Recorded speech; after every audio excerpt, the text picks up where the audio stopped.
If you plan to attend Peter Reski's workshop on the history of hymnody tomorrow, we have moved it into this building. It's in Suite 200, which is just down the hall and kind of around the corner. I will announce that tomorrow as well. I'm announcing it now so that I remember to announce it tomorrow.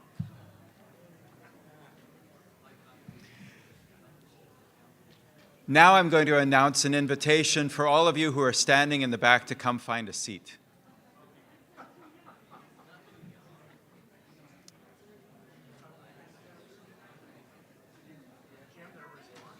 I know, it's power.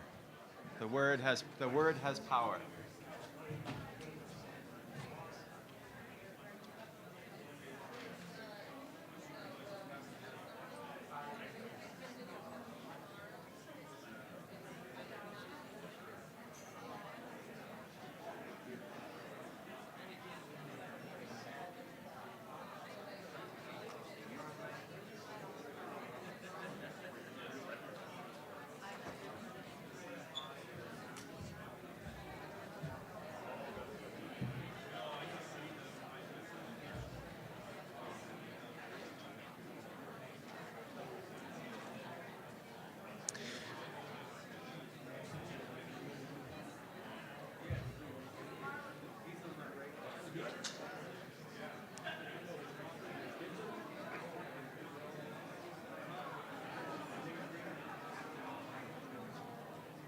Folks, if I could have you come to your seat, please, we can get started.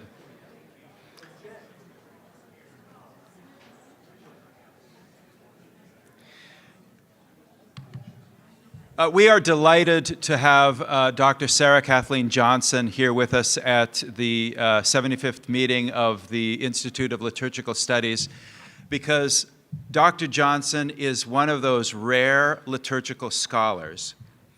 She actually talks to people.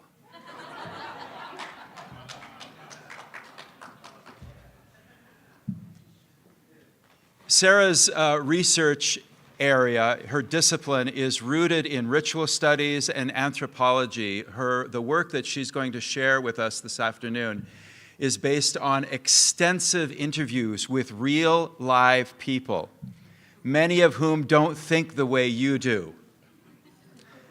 For that reason, what she's about to tell us is super valuable, because as she has told us in the past, in my hearing, those of us who go to church every Sunday are the fanatics. Yeah!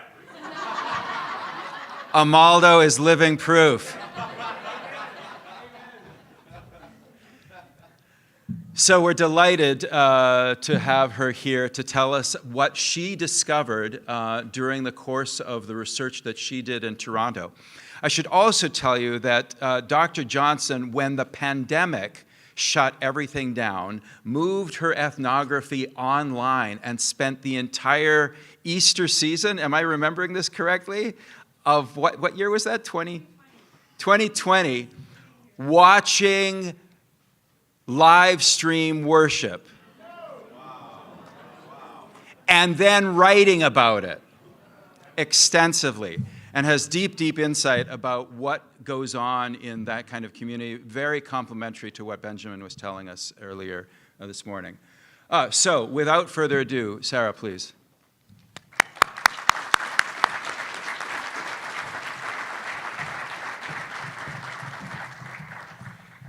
Well, thank you so much for that warm welcome. It's really wonderful to be here with all of you this week. Such a pleasure to gather together to discuss how we can transform the church through worship, especially in this context of consumer culture that we all inhabit. I'm particularly grateful for this invitation to reflect on occasional religious practice in consumer culture. And I look forward to hearing your stories, your questions, your reflections about this in the workshop that follows this plenary. A story. With a cup of tea, I settle into a corner table at a busy Starbucks in a Toronto suburb. Maureen arrives a few minutes later for an interview prompted by her grandson's baptism. She has shoulder-length gray-brown hair and glasses. A colorful scarf is tied under the crisp collar of her shirt. Maureen's hands shake a bit as she speaks, but she is eager to share.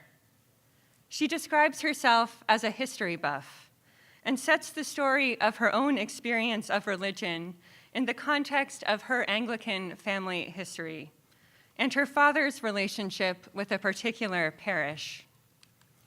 My dad used to say, "Really good Anglicans, they go Easter and Christmas." Now, according to her own description, Maureen is not a really good Anglican. Although she had some connection to Presbyterian, United, and Anglican churches in childhood, following a bad experience in marriage preparation, she has had little contact with the church in recent years. She tried to take her kids a couple of times on Christmas Eve when they were young. She attended once or twice on Easter with her mother, but otherwise has connected only in relation to the funerals for her father and mother, and more recently, for a baptism. Maureen is an occasional practitioner, and she is not alone.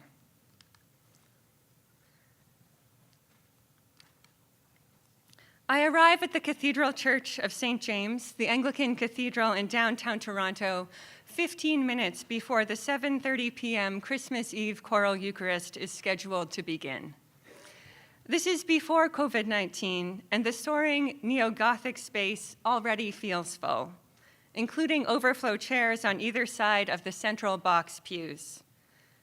It is a striking contrast to any of the 4 services celebrated at the cathedral each Sunday. I am not the only one aware of the difference. The bishop begins his homily with an expansive welcome, explicitly welcoming those who are, quote, faithful and doubting, and those who are, quote, here by choice or by coercion. There is a place for you, he says, although there may not have been a place at the 4:30, suggesting the earlier service was even more crowded. The following year, I attend the 4:30 Christmas Eve lessons and carols at the cathedral. Many seats are filled when I arrive, 45 minutes before the service begins. I slide past an older couple and settle into a box pew about 5 rows from the back. The pew fills quickly. An elementary-age child ends up sitting very awkwardly on the lap of a parent at the end. The family had to split up to find seats. By 4:15, every seat is filled, and worshipers line the walls at the sides and at the back. I returned to the cathedral later that week, the Sunday after Christmas. The chancel is still adorned with gold paraments and an abundance of red poinsettias. Many of the same familiar Christmas carols are included in the liturgy. However, in a stark juxtaposition to 4 days earlier, there are 6 empty pews in front of me, 6 empty pews behind me, and only a couple of people in the same section across the central aisle. The contrast is striking. Although these services took place at the cathedral, participant observation, interviews with clergy, diocesan statistics, and common knowledge suggest they represent patterns present in many Anglican parishes in Toronto. Quantitative data suggests these patterns are widespread in Canada. International comparison points to parallels in the United States and Europe. Perhaps this resonates with your experience, even just a couple of weeks ago on Easter Sunday. The North American religious landscape is characterized by declining participation in religious institutions, increasing uncertainty about matters of faith, and a growing proportion of the population who identify as non-religious. What is the nature and role of Christian worship in this changing religious landscape? How can communities worship in ways that honor the experience of participants who relate to religion in a diversity of ways? These questions are especially significant in the context of consumer culture, as noted in the conference description. The description mentions specifically an emphasis on personal choice and congregations positioning themselves in a religious market. I will consider both of these dynamics in relation to occasional religious practice. I introduce and develop the concept of occasional religious practice drawing on 3 years of qualitative research in the Anglican tradition in Toronto, the equivalent of the Episcopal Church USA. This research includes 61 interviews and participant observation of more than 80 liturgies. I am very grateful to the clergy and participants who supported this research. It would not have been possible without them. What I am calling occasional religious practice is a way of relating to religion that is defined by occasional participation in religious services, attending religious services occasionally rather than routinely, and usually in association with specific occasions. Occasional religious practice is defined in contrast to routine religious practice. There are also those who are more intensive in their practice, and there is the possibility of never participating in religious practices. These are relative categories that are defined contextually and may change over time. 4 types of occasions are associated with occasional religious practice: holidays, life transitions, crises, and incidental circumstances. Holidays are important to occasional practitioners. Christmas and Easter are mentioned with remarkable consistency in interviews. Some parishes even shape their communications with holiday occasional practitioners in mind. One congregation listed the Holy Week and Easter worship schedule on a newsletter distributed on Christmas Eve. Another actively advertised an upcoming Mother's Day brunch on Easter Sunday. Life transitions are also central for many occasional practitioners, including birth, marriage, and death. This last quote from an interview with a godmother is one of my favorites. My fiancé has said he does not like going to church, so unless it was a baptism, I probably wouldn't have got him there. Are there other occasions when he would attend, I ask? Well, we're getting married next week, so he'll have to go. Times of personal or communal crisis are another important occasion for religious practice. Crisis may intersect with life transition. It may also involve natural or human-caused disasters, medical diagnoses or accidents, or more subtle struggles. Finally, incidental circumstances such as attending evensong as a tourist or providing transportation to an aging parent may be occasions for religious practice. Participation in corporate worship is the most obvious form of occasional religiosity and is the focus of this study. However, participation in any recognizably religious practice would qualify. The concept of occasional religious practice is anchored in definitions of religion that prioritize practice, such as theories proposed by Martin Riesbrod and Christian Smith. Religion, in this context, is not about affiliation, belief, or function. It is about observable participation in a meaningful system of concrete, institutionally or culturally prescribed practices.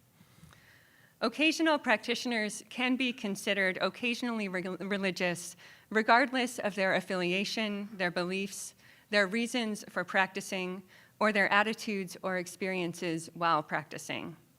And they are extremely diverse in all of these ways.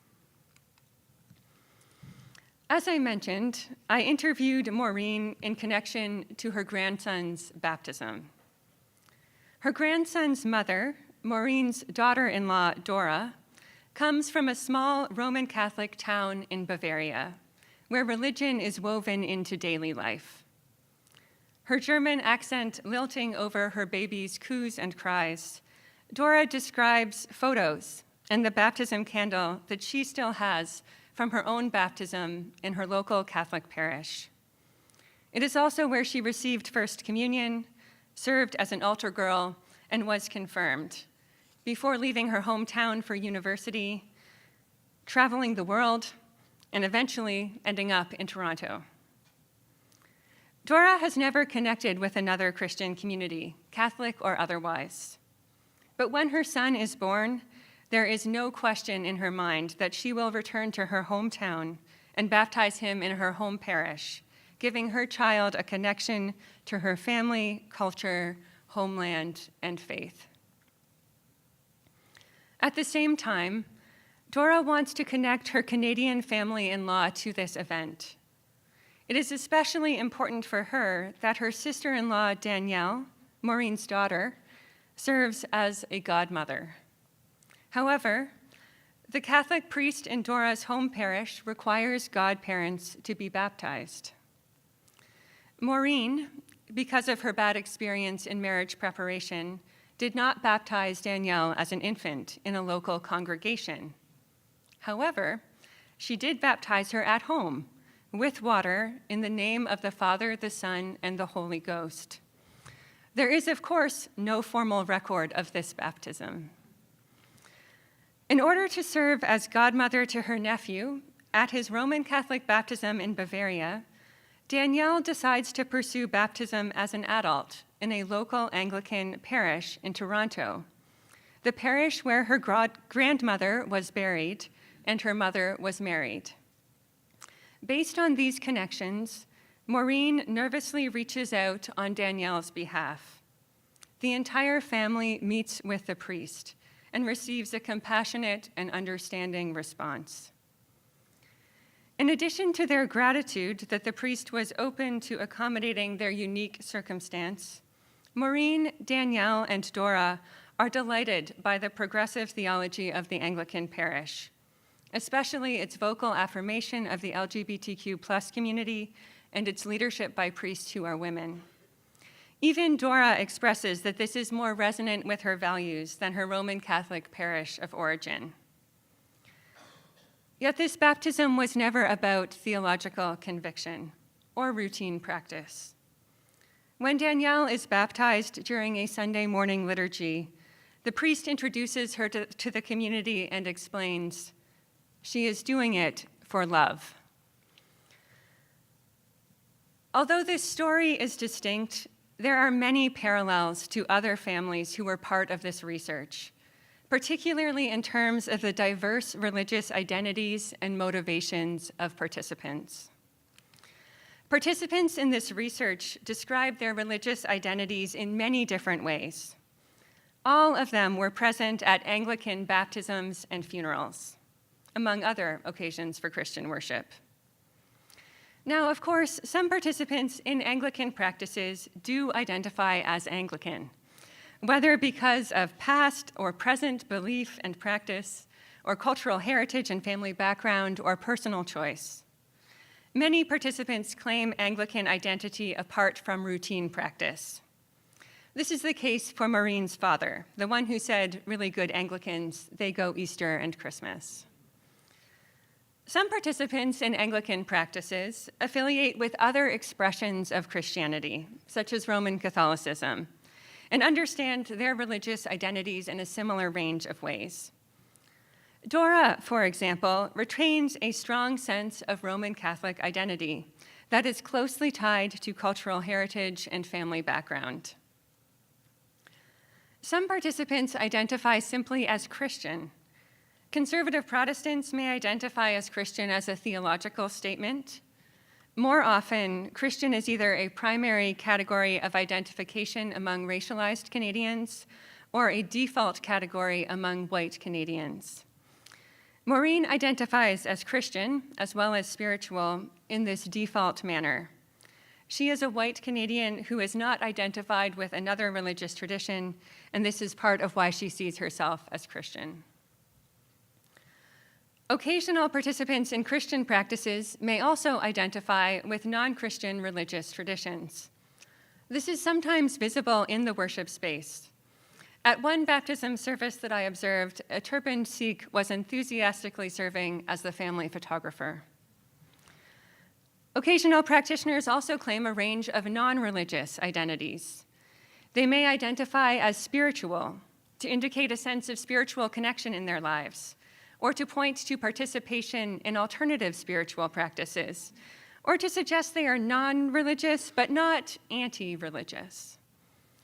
Danielle primarily describes herself as spiritual but not religious, although her baptism has made her more willing to identify as Anglican. Danielle's husband, who is strongly non-religious, did not attend her baptism, although he was present at the baptism of his nephew. Like him, some occasional practitioners identify as atheist or agnostic or are indifferent to religion. Attention to occasional religious practice reveals that this is the eclectic mixture of participants in Christian worship in the Anglican tradition in Toronto. Next time you attend a Christmas or Easter service or a baptism, wedding, or funeral, look around you. Consider who might be there with you. With this tremendous diversity present in the room, it is unsurprising that there are diverse motivations for occasional participation. I develop a taxonomy of types of occasional practitioners. These types are associated with situational roles and motivations, not stable identity categories. Occasional practitioners include initiators who bring about the practice.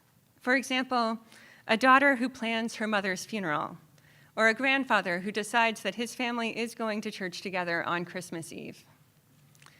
Initiators may be motivated by cultural heritage, by a specific relational connection, or by a desire for spiritual connection, such as space for reflection or to express gratitude.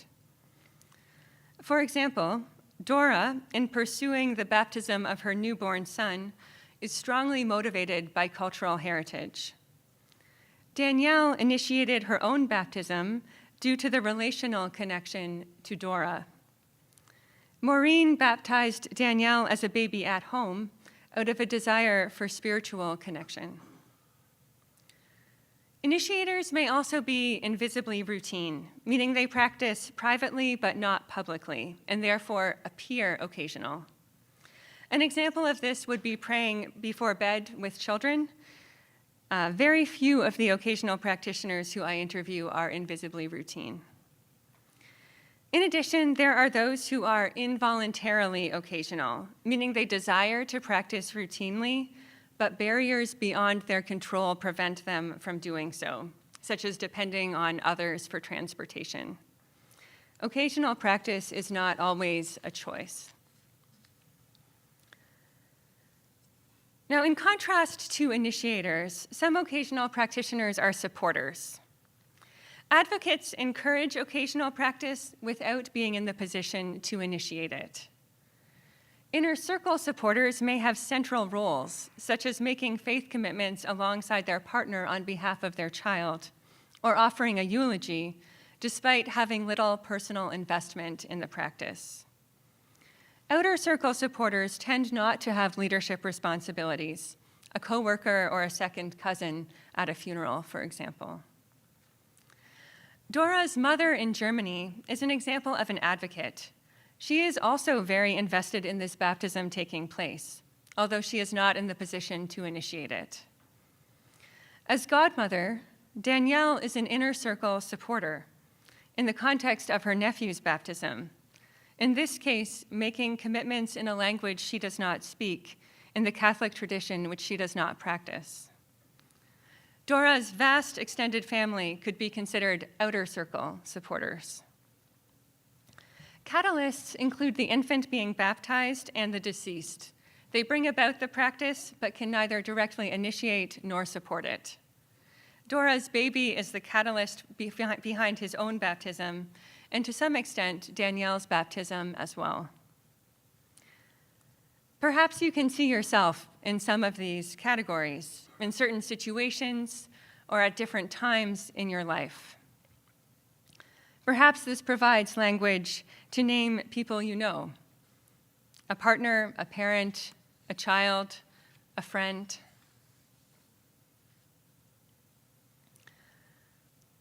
Although it is not a new phenomenon, occasional religiosity is widespread in contemporary contexts.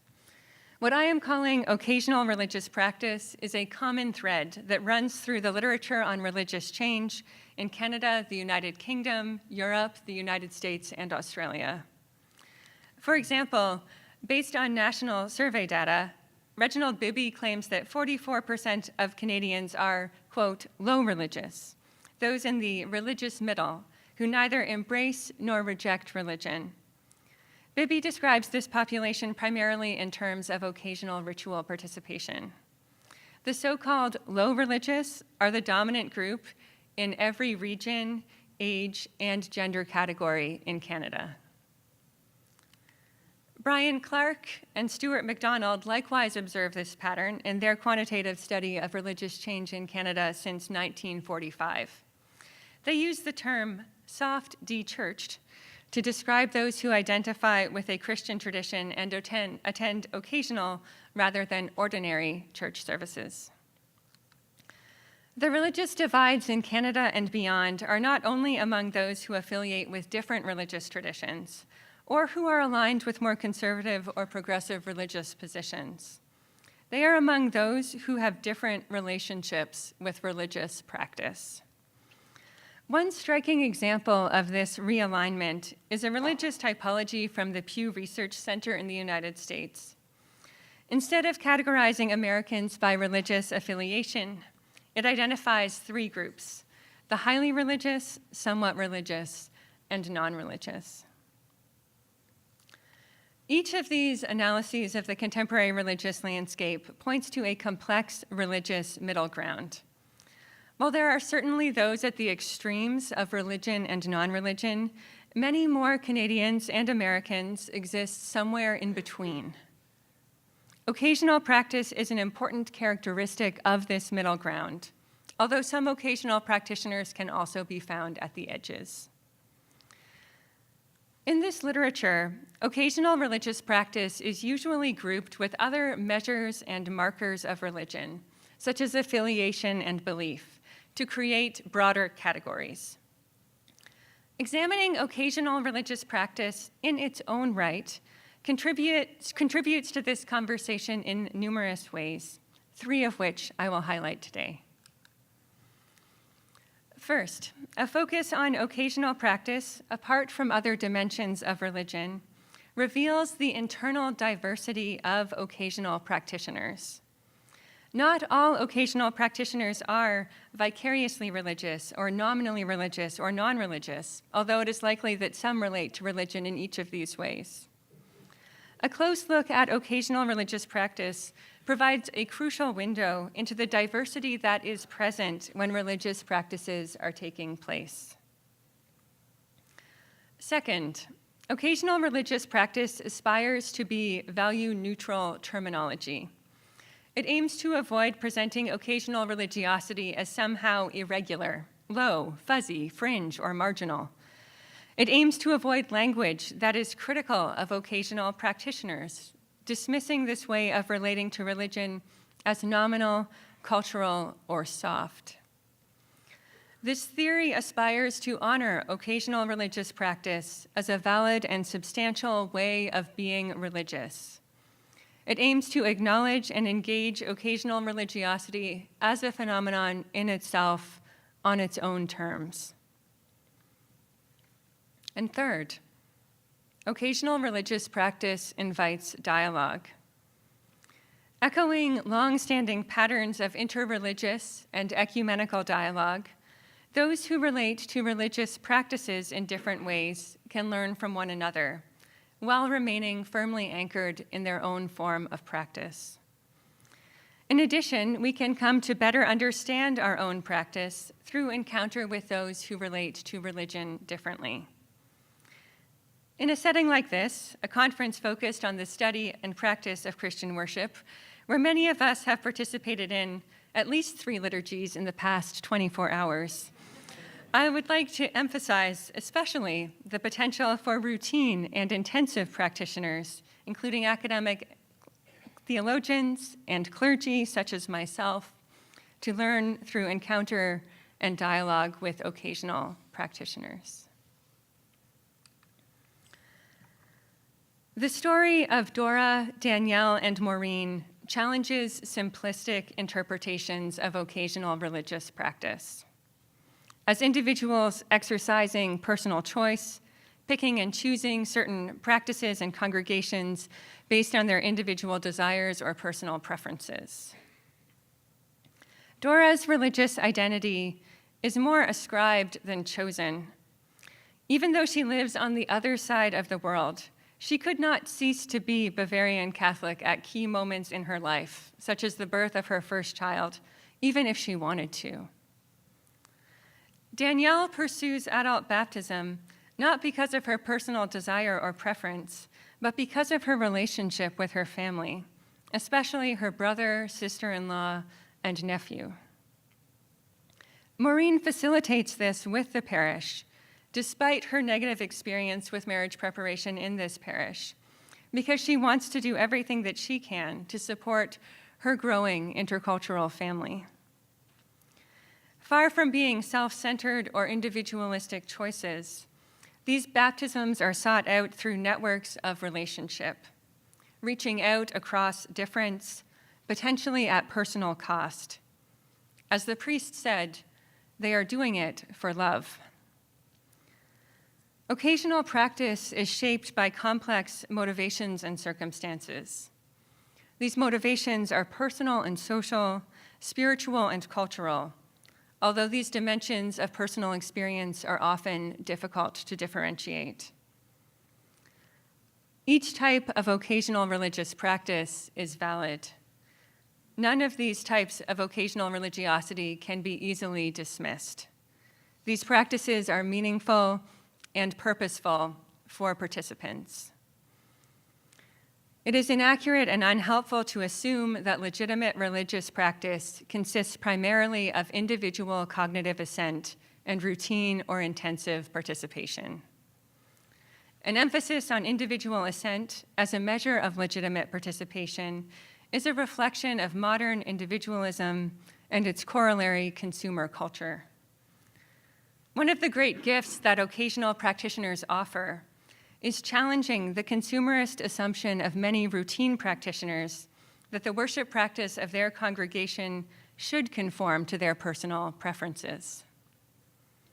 Most of the occasional practitioners who I interview, especially in relation to baptisms and holidays, are very aware that they are entering into a practice that may well not correspond to their individual desires, and they are fully prepared to reinterpret that practice rather than expecting it to conform to their personal preferences.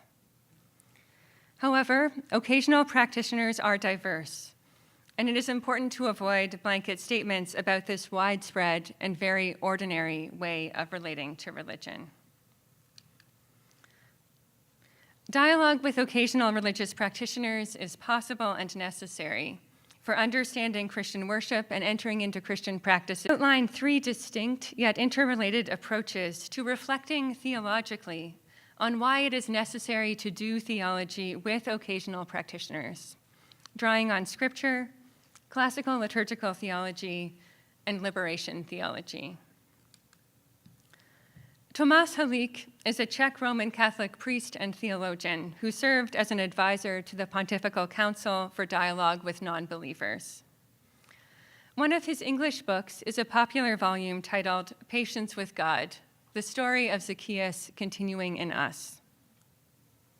In it, Halík invites us into the story of Zacchaeus, found in the Gospel according to Luke.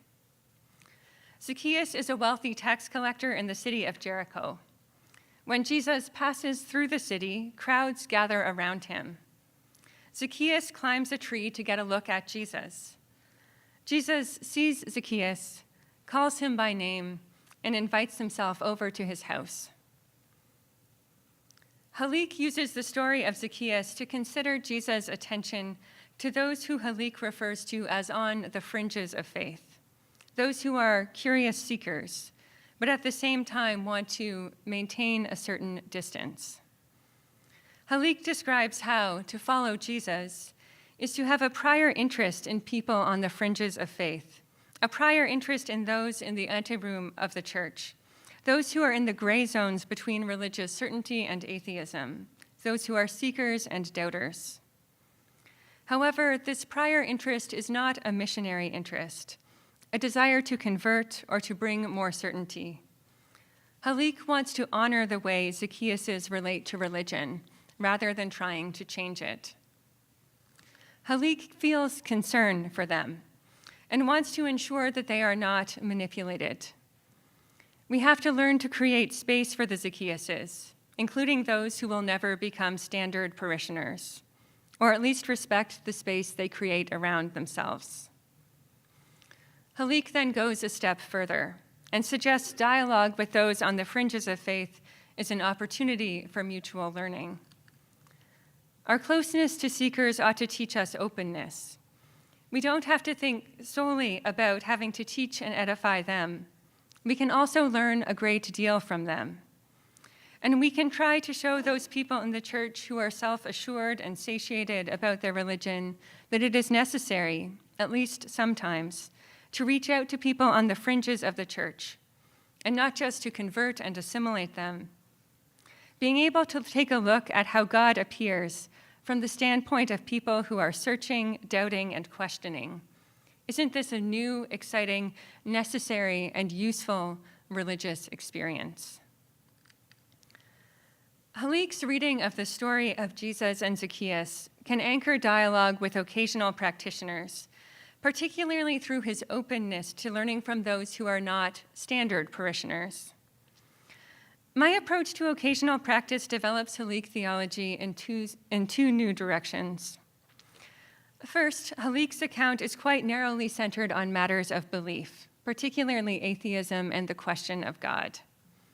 I am more interested in religion as practice, and how practice itself can be a starting point for dialogue and even a form of dialogue.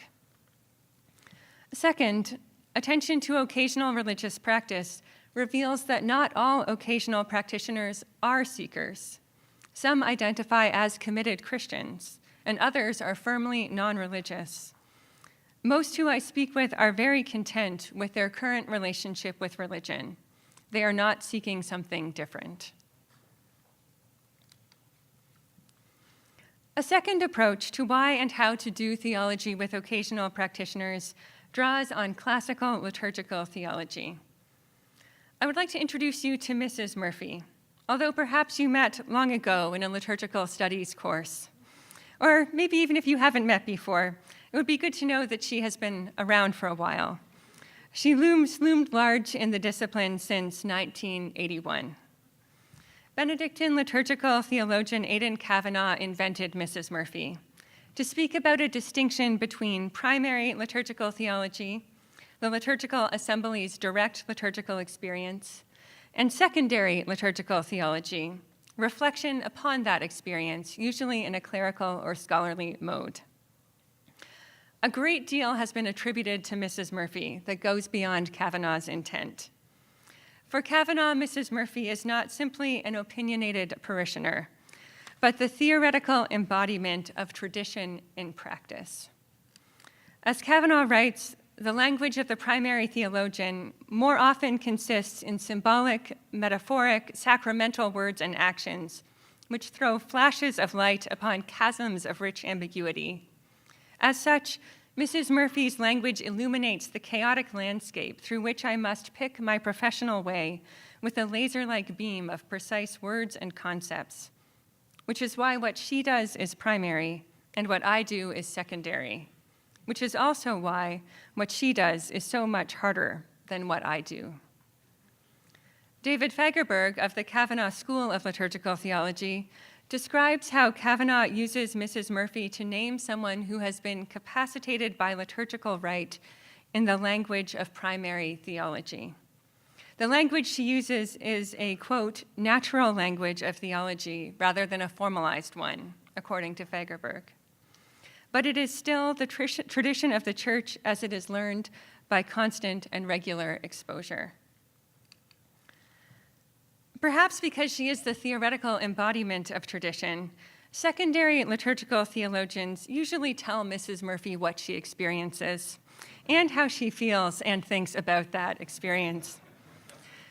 Rarely have actual living and breathing Mrs. Murphys been listened to as partners in liturgical theological dialogue.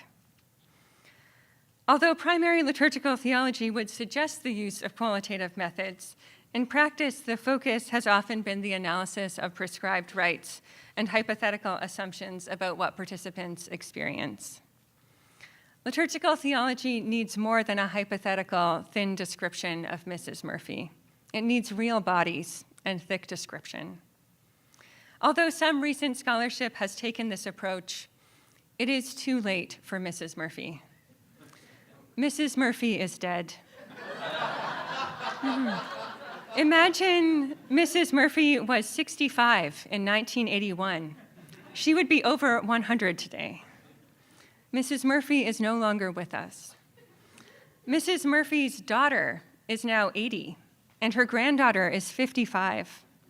When I speak with 30-year-old parents about the baptism of their children, I am speaking with Mrs. Murphy's great-granddaughter. We have missed the opportunity to hear directly from Mrs. Murphy, but we may still be able to hear from her descendants. But here's the thing. Mrs. Murphy's great-granddaughter was raised in and inhabits a profoundly different religious landscape than her great-grandmother. Her primary liturgical theology is formed by different liturgical experiences. Specifically, Mrs. Murphy's great-granddaughter is almost certainly occasionally religious. Religious change in Canada, the United States, and comparable contexts is generational, with each generation less religious than the generation before, in measures of affiliation, belief, and practice. Because she is occasionally religious, Mrs. Murphy's great-granddaughter has likely not learned the so-called natural language of primary liturgical theology by constant and regular exposure. Mrs. Murphy's great-granddaughter brings a different set of experiences to her intuitive interpretation of the liturgy. With her, we are having a different conversation, but she is still a primary liturgical theologian. In addition to being a real person who we can speak with, or millions of people, Mrs. Murphy's great-granddaughter is the archetype of a very different type of worshiper, and one who needs to be accounted for when we consider what Christian worship is meaning and doing today. The third way to approach why and how to do theology with occasional practitioners is inspired by liberation theologies, and specifically the work of Brazilian Presbyterian eco-liturgical liberation theologian Claudio Carvalhais. Liturgical theologies are committed to attending to people who are marginalized in a diversity of ways. Occasional practitioners are marginalized in the church and in the theological academy. When noticed, they may be the butt of jokes. These kinds of jokes contain a grain of truth, but they also reflect the hostile and dismissive attitudes of some occasional practitioners and church leaders. Occasional practitioners are often viewed as irrelevant, disparaged as lesser Christians, or fetishized as targets for evangelistic efforts. The liturgical experience and theological expressions of occasional practitioners have rarely been valued in the church or in academic theology as providing important perspectives on Christian faith, life, and liturgy. The marginalization of occasional practitioners, simply because they relate to religion in a different way than intensive and routine practitioners, must be taken seriously by followers of Jesus concerned with those on the social and theological margins of the church and of society. At times, occasional practitioners encounter these attitudes directly in ways that are painful in connection with occasional religious practices. In addition to attending to the margins, liberation theology starts where it hurts, because that is where liberation is required. In speaking with occasional practitioners about both funerals and baptisms, I heard about a lot of hurt. Sources of grief may be more obvious in the case of death, but birth brings its own losses. One story. Over breakfast in a quiet cafe, Greta describes looking for a church where she and her husband could celebrate their legal marriage with a Christian ceremony while expecting their first child. Greta is an invisibly routine practitioner, and it is very important for her to get married in a church before her child is born. Greta has Catholic and Greek Orthodox heritage and describes being turned away by both traditions. She was heartbroken. This pregnancy followed 4 miscarriages. This context of crisis would have been largely invisible to clergy, who could easily dismiss Greta as a bride looking for a wedding venue. But then she encountered an Anglican priest who was open to a conversation and was able to recognize a young couple in crisis. I spoke to the priest about the 4 that we had lost, and it was almost like she was on the journey with us. And she was so empathetic and so kind. And she gave us a prayer blanket, which was completely unexpected, so incredibly appreciated. She has certain members of the congregation who make these blankets, and whenever she feels that someone is in need of a little extra prayer, she gives them to them. And that's our first baby blanket. This priest met Greta as a pastor and as a representative of the church community. Greta celebrated her marriage in that congregation, and her 2 children were baptized there. She still attends occasionally. Occasional practice is often associated with crisis. It is a moment of vulnerability, of ritual need on the part of family members. Occasional practice is a place to begin a liberative liturgical theology because it is a place where it hurts. While liberation theology is valuable for considering occasional practice, there is an important distinction from economically focused liberation theologies. Economic liberation has the goal of ending poverty, of changing the identity, status, and material conditions of the poor, as well as the systems that create these conditions. Liberation on the liturgical and theological margins does not aim to change the identity, status, or way people relate to religion, or the systems that created these realities. It is more akin to liberation theologies focused on changing how differences are perceived, such as those liberation theologies associated with gender, race, or ability, and with changing the systems that make these types of differences problematic.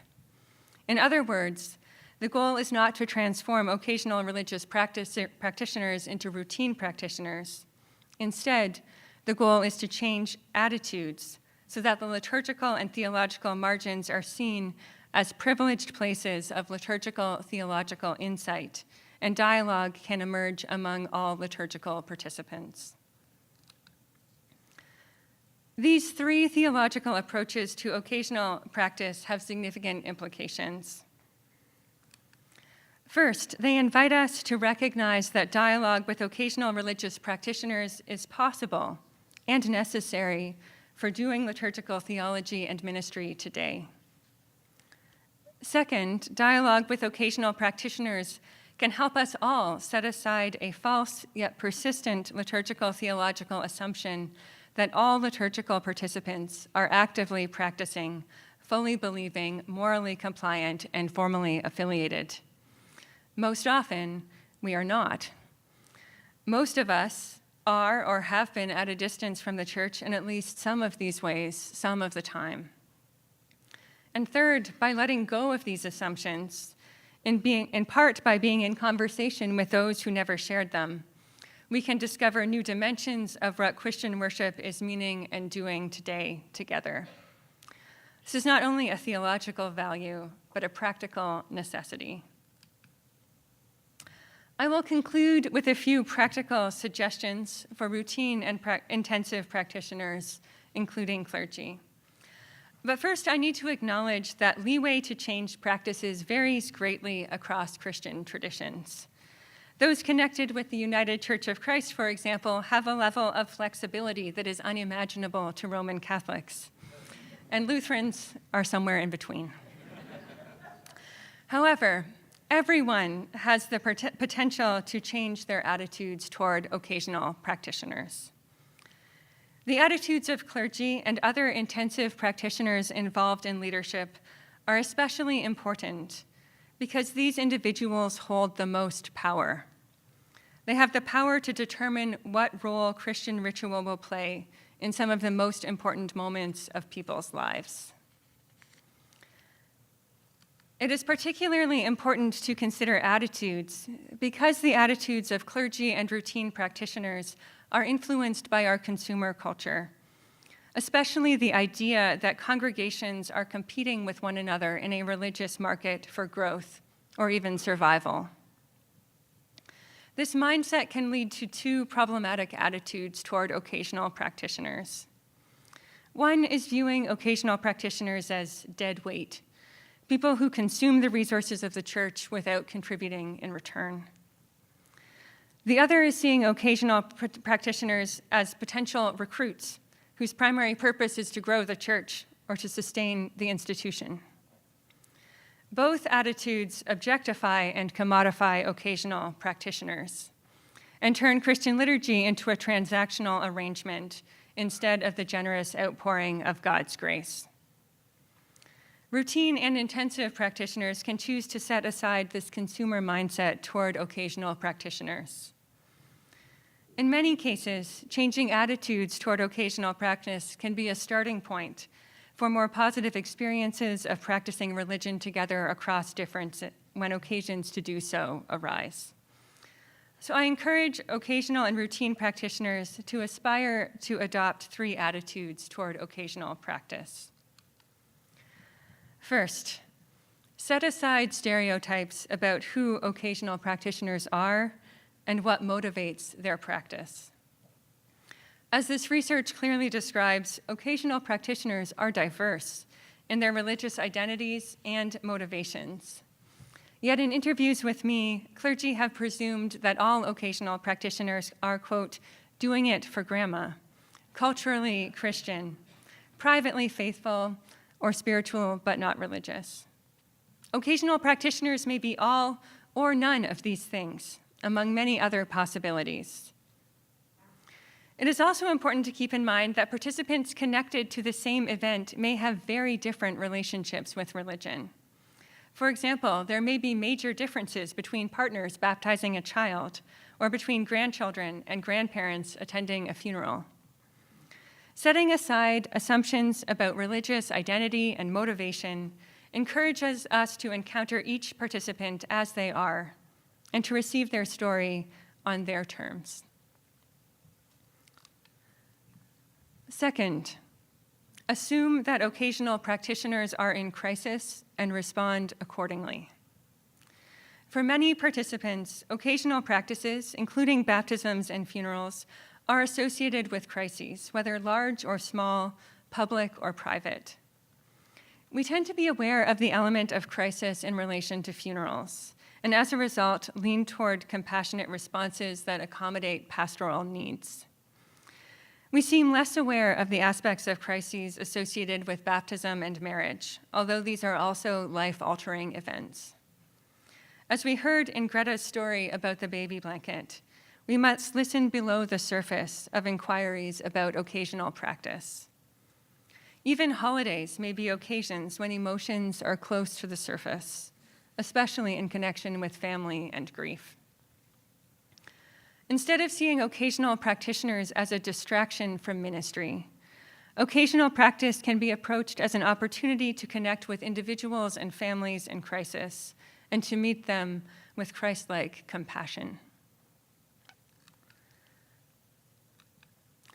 Third, I encourage you to approach encounters with occasional practitioners as opportunities for learning as much as teaching. There are some who emphasize occasional practice as an evangelistic occasion, when participants can be taught the Christian faith and brought into the church community. In other words, be converted from occasional to routine practitioners who may grow or sustain the church.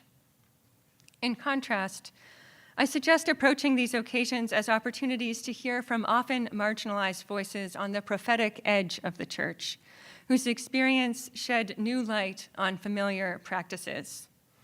I can and have talked for hours about what I have learned in conversation with occasional practitioners. But today I will highlight only 3 themes that are deep currents running through these conversations. Christian worship as material more than linguistic, emotional more than conceptual, and relational more than personal. These 3 themes are interconnected. As the stories I have shared today suggest, the material, emotional, and relational are bound up with one another in the liturgical experience of occasional practitioners. The experiences and insights that occasional practitioners provide regarding the material, emotional, and relational dimensions of worship push back on common tendencies among routine practitioners and clergy, and especially liturgical theologians, to examine worship primarily as linguistic, conceptual, and individual. Occasional religious practice is an opportunity to expand this vision. A common concern expressed in interviews with clergy is ensuring that occasional practice has, quote, integrity.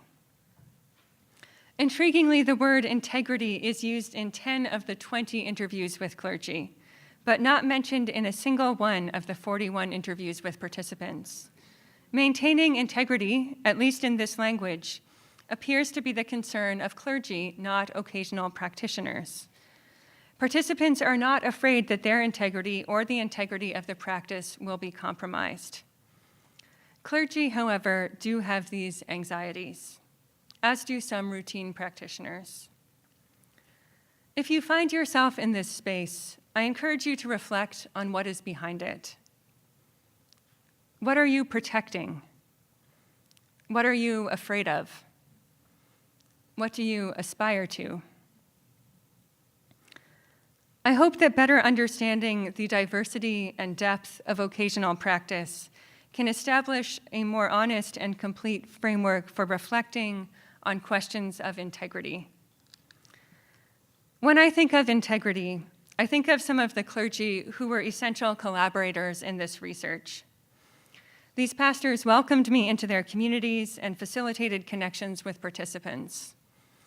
With profound integrity, they think deeply, pastorally, and theologically about occasional practice. One of them describes his approach in this way: my personal belief is that it is a ministry. We don't know what the Holy Spirit is doing behind the scenes. We do not know what the Spirit is doing behind the scenes in the lives of occasional practitioners, or any of us for that matter. However, this research reveals that there is much more we can know, as well as a lot more to discover about the role of occasional religious practice in the lives of individuals, in local congregations, and in our contemporary religious landscape, if we are willing to listen. I have the tremendous privilege of listening to occasional practitioners, as well as routine practitioners and clergy, as a social scientist and theologian. I had the opportunity to hear the stories of Maureen, Danielle, and Dora, of Greta, and many, many others. You also have the opportunity to listen as pastors and teachers, as parents and partners, as friends, over a cup of tea at a busy Starbucks, or over a cup of coffee in the church hall, over Christmas Eve dinner, or at a baptism celebration, you have the opportunity to listen. Occasional practice is not hard to find. So let's start paying attention and learning from one another as people who relate to religion in different ways.